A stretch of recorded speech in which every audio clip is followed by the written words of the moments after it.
Dear జంజీ, ఇప్పుడు ఎవరైతే neat paper leak అయిందని బొద్దింకలు చేస్తున్న రచ్చకు మద్దతు ఇస్తున్నారో ఆ జంజీనందరినీ నేను ఒక ప్రశ్న అడుగుతున్నా. ఇప్పుడంటే దేశం ఎలా ఉంది, ఎలా ముందుకెళ్తోంది, ఏంటి అనేది మీకు తెలుసు. కానీ 2014కి ముందు ఇండియా ఎలా ఉండేదో మీకు తెలుసా? సోనియా గాంధీ హయాంలో అసలు ఏం జరిగిందో తెలుసా? ఆ చరిత్ర ఎప్పుడైనా తెలుసుకునే ప్రయత్నం చేశారా? నాకు తెలిసి అప్పుడు మీరు ఇంకా స్కూల్కి వెళ్ళే వయసులోనే ఉంటారు. కాబట్టి అప్పుడు జరిగిన అనేక విషయాలు మీకు తెలియకపోబట్టి ఈరోజు ఎవరేం చెప్పినా నమ్మేసి వారి చేతిలో పాములుగా మారుతూ ఈ దేశ అభివృద్ధికి ఉపయోగపడాల్సిన మీ మేధస్సును అనవసరంగా వాళ్ళ రాజకీయ చట్రంలో బింగించుకొని నాశనమైపోతున్నారు. అందుకే వాటికి సంబంధించి అనేక విషయాల్ని సాక్ష్యాలతో మీ ముందుంచుతున్నాను. ఇవన్నీ చూసిన తర్వాత కూడా భారతదేశంలో మళ్ళీ కాంగ్రెస్ని కోరుకుందామా అనేది మీరే ఆలోచించండి. ఇక 2014కి ముందు అంటే మోదీ ప్రభుత్వం అధికారంలోకి రాకముందు ఇండియా ఎలా ఉండేది, అనుక్షణం భయపడుతూ, అలాగే అప్పటి కాంగ్రెస్ నాయకులు ఎలా మాట్లాడేవాళ్ళు, అలాగే అప్పుడు విద్యార్థుల్ని కానీ సమస్యల్ని కానీ ఎవరు చూసేవాళ్ళు, ఎలా చూసేవాళ్ళు అనేది కూడా ఈ వీడియో ద్వారా నేను మీకు చెప్తా. 2014కి ముందు దేశంలో ఏం జరిగిందో మీకంటే పెద్దవారిని 1కి 10 సార్లు అడిగి తెలుసుకోండి. వాళ్ళకు కూడా తెలియదంటే ఈ వీడియో చూపించండి.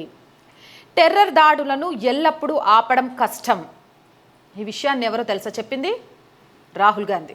దేశం మీద టెర్రర్ అటాక్స్ జరుగుతుంటే ఆ టెర్రర్ అటాక్స్ని అడ్డుకోవడం వదిలేసి ఆపడం కష్టం, ఎలా ఆపుతాం, టెర్రర్ అటాక్స్ని ఆపడం ఎట్లా అని చేతులు ఎత్తేసి దేశంలో ప్రతి రాష్ట్రంలో ప్రతి మెయిన్ సిటీలో కూడా టెర్రర్ అటాక్స్ జరుగుతుంటే చూస్తూ కూర్చుంది Rahul Gandhi and co team. అలాగే కాంగ్రెస్ నిర్ణయం తీసుకునే అవకాశం హిందూ టెర్రర్ కాదు, రైట్ వింగ్ టెర్రర్ అనేది చాలా క్లియర్గా కనిపిస్తూ వచ్చింది కూడా. లష్కరే తోయబా కంటే హిందూ టెర్రరే ఇండియాకి పెద్ద ముప్పని రాహుల్ గాంధీ యుఎస్ రాయబారితో చెప్పారు. లష్కరే తోయబా లాంటి వాటిని పాకిస్తాన్ పెంచి పోషిస్తూ భారతదేశాన్ని ముక్కలు చేయడానికి, భారతదేశంలో రక్తపాతం సృష్టించడానికి ప్రయత్నం చేస్తుంటే, ఇక్కడ కసబ్ లాంటి వాడి చేతికి కాషాయ తాడు కట్టుంటే దాని గురించి ఎలాంటి ఎంక్వైరీ చేయకుండా హిందూ టెర్రర్ అనేవాడే ఇండియాకి ముప్పు అంటూ హిందువులను హేళనగా చేస్తూ ఈ దేశంలో మైనారిటీలకు రక్షణ లేదు అనే విధంగా అధికారంలో ఉన్న ఒక పార్టీకి సంబంధించిన నాయకుడి తనయుడు, ఆ పార్టీ వారసుడు అని చెప్పుకునే రాహుల్ గాంధీ యుఎస్ రాయబారితో మాట్లాడారు అంటే ఆయనకి దేశం మీద ఎంత ప్రేమ ఉన్నట్టు, హిందువుల మీద ఎంత ప్రేమ ఉన్నట్టు, ఆ ద్వేషం ఏ విధంగా బయటికి కక్కాడు అనేది మీరే అర్థం చేసుకోవచ్చు. దేశం లోపలి టెర్రరిజం వల్లే ముంబై పేలుళ్లు జరిగి ఉండొచ్చు. ఇది చెప్పింది ఎవరో తెలుసా? చిదంబరం. దేశం లోపలి టెర్రరిజం వల్లే ముంబై పేలుళ్లు జరిగి ఉండవచ్చు, కానీ ముంబై పేలుళ్లకు ప్రధాన సూత్రధారి పాకిస్తాన్ ఉగ్రవాద మూలాల సంస్థ నుంచి వచ్చిన వాళ్ళు.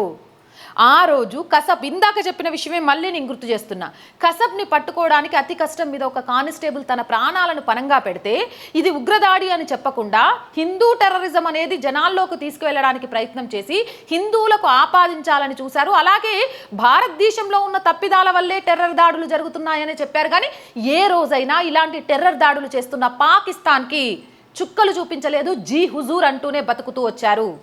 ఏం జరిగినా భారతీయుల్ని, భారతదేశాన్నే ఫూల్స్ చేస్తూ, బ్లేమ్ చేస్తూ వచ్చారు. అంతేకాదు పాకిస్తాన్ టెర్రర్ గ్రూపుల మీద చర్యలు తీసుకోవడం వాళ్ళకే మంచిదని నవాజ్ షరీఫ్కి చెబుతానని ప్రధాని మన్మోహన్ సింగ్కు ఒబామా హామీ ఇచ్చారు. పాకిస్తాన్ టెర్రర్ గ్రూపుల మీద చర్యలు తీసుకుంటే వాళ్ళకే మంచిది అని నవాబ్ షరీఫ్కి చెప్తా అని మన్మోహన్ సింగ్కి ఒబామా హామీ ఇచ్చిండు. వీళ్ళు చెప్పలేవరా? వీళ్ళు మాట్లాడలేవరా? నీ దేశంలో తినడానికి గోధుమ పిండి లేదు కానీ భారతదేశంలో ఉగ్రదాడులు చేస్తున్నారు. ఇలా చేస్తే మా సత్తా ఏంటో చూపిస్తాం. పాకిస్తాన్ ఈరోజు గడగడలాడుతోంది భారతదేశాన్ని చూసి. ఇలా గడగడలాడించే వ్యవస్థ ఆ రోజు కాంగ్రెస్ పాలనలో ఎందుకు లేదు? వేరే ఎవరో వచ్చి రాయబారం నడపాల్సిన అవసరం ఏంటి? పోనీ ఆ రాయబారాలు సక్సెస్ అయ్యాయా? అక్కడ కూడా తలొంగి ఉన్నది ఎవరు? ఇప్పుడు భారతదేశంలోకి చైనా చొచ్చుకొని వస్తోంది, ఆక్రమించేస్తుంది అని రాహుల్ గాంధీ తెగ బాధపడిపోతున్నాడు కదా. కానీ భారత భూభాగంలోకి 19 కిలోమీటర్ల లోపల చైనీస్ సైన్యం టెంట్లేసింది. దానికి సంబంధించిన పేపర్ క్లిప్పింగ్ కూడా చూడండి. ఇది జరిగింది ఎవరి హయాంలో? కాంగ్రెస్ ప్రభుత్వ హయాంలో. అప్పుడు వాళ్ళ హయాంలో చైనా లోపలికి వచ్చేసి టెంట్లేసి భారత భూభాగాన్ని ఆక్రమిస్తే ముక్కున వేలేసుకొని చూస్తూ కూర్చున్న కాంగ్రెస్ ప్రభుత్వం ఈరోజు తప్పుడు చిత్రాలను చూపిస్తూ, లేదా ఎవరైతే భారతదేశంలోకి చైనా చొచ్చుకొని వస్తుంది అని అన్నారో వాళ్ళ మాటల్ని సమర్థిస్తూ చైనాకు వత్తసు పలుకుతూ మాట్లాడడాన్ని ఎలా చూడాలి? పిల్లి కళ్ళు మూసుకొని పాలు తాగుతున్నట్టు కాదా? అంతేకాదు అమెరికా ఒత్తిడి వల్లే 26/11 దాడికి యూపీఏ ప్రభుత్వం బదులివ్వలేదని చిదంబరం ఒప్పుకున్నారు. ఒక దేశ నాయకుడై ఉండి అమెరికా ఒత్తిడి వల్లే యూపీఏ ప్రభుత్వం దాడులు జరిగినా కూడా బదులివ్వలేదు అంటే అమెరికాకు మోకరిల్లి బ్రతికిందా భారతదేశం? ఎందుకు ఆ పరిస్థితి తీసుకొచ్చింది అధికారంలో ఉన్న ప్రభుత్వం? ఈరోజు అమెరికా భారతదేశ విషయంలో ఎందుకు జోక్యం చేసుకోవట్లే? జోక్యం చేసుకున్న క్షమాపణలు ఎందుకు చెప్తోంది? భారతదేశంతో మాకు సంధి కావాలి, భారతదేశం మాకు పెద్దన్న లాంటిదని ఈరోజు మాట్లాడుతోంది. మరి ఆ రోజు నాయకులు ప్రభుత్వాలు ఎలా ఉన్నాయంటే అమెరికా కూర్చోమంటే కూర్చోవడం, లేవమంటే లేవడం, పడుకోమంటే పడుకోవడం, నిద్రపోవద్దంటే ఊరుకోవడం. పాకిస్తాన్ ఎలాంటి తిక్కల పనులు చేస్తున్నా అమెరికా చెప్తే చూస్తూ ఊరుకోవడం.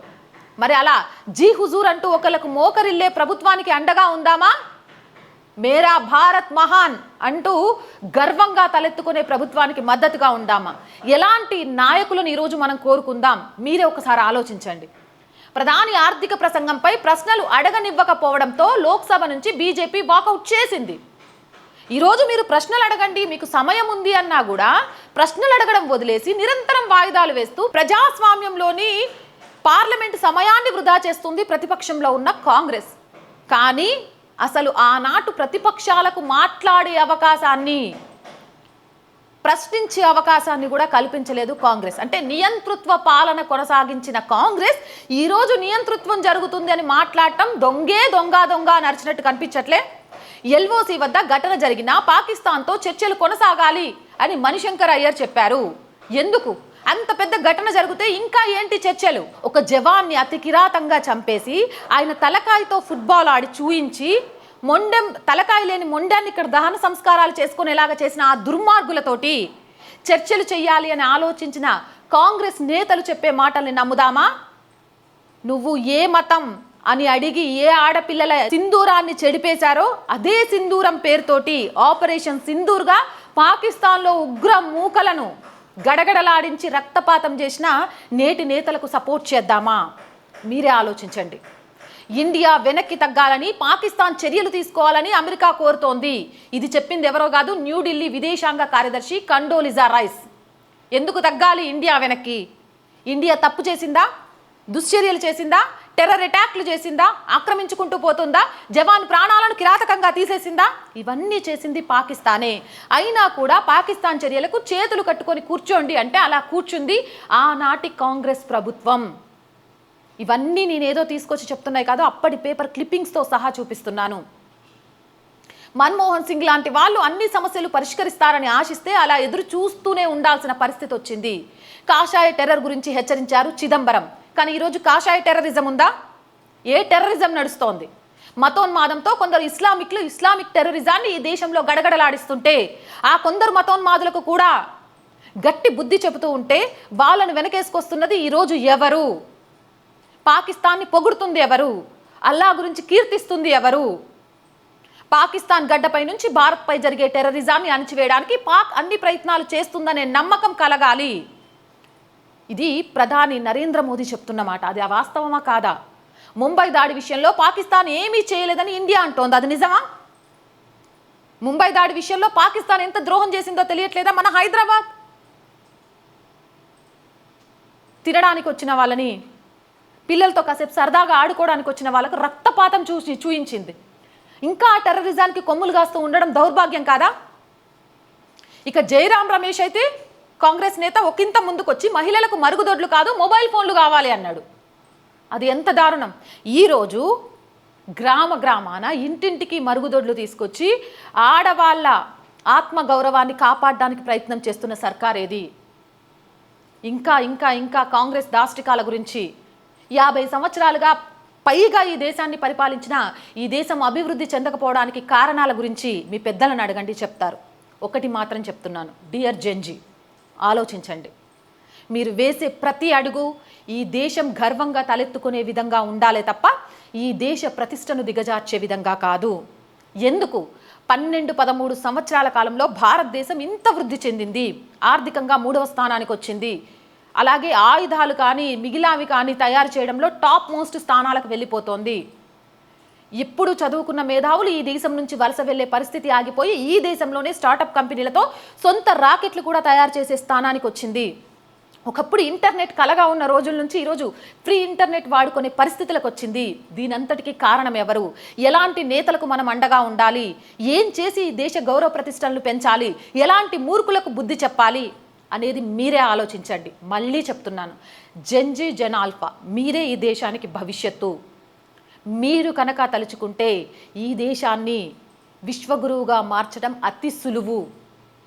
మీ ఓపిక, అలాగే మీ ఆలోచన, మీ అడుగు ఈ దేశ భవిష్యత్తు. మర్చిపోకండి. కాబట్టి ఒక్కసారి ఆలోచించండి. ఎవరైతే బొద్దింకల రూపంలోనో లేకపోతే ప్రతిపక్ష రూపంలోనో, రాహుల్ గాంధీ రూపంలోనో, కేజ్రీవాల్ రూపంలోనో, ప్రకాష్ రాజ్ రూపంలోనో ఏదో రకంగా ఈ దేశ ప్రతిష్టను దిగజార్చడానికి మాట్లాడుతున్న వాళ్లకు మీరే ఇదే సోషల్ మీడియా వ్యాప్తంగా బుద్ధి చెప్పండి. మేము నేపాల్ జెన్జీ కాదు, మేము బంగ్లాదేశ్ జెన్జీ కాదు, మేము శ్రీలంక జెన్జీ కాదు, మేము సనాతన హైందవ దేశంలోని భారత జెన్జీ, భారత జెన్ ఆల్ఫా. మా ఆలోచన దేశ హితం వైపే ఉంటుంది తప్ప దేశ ద్రోహం వైపు కాదు అని నిరూపించండి.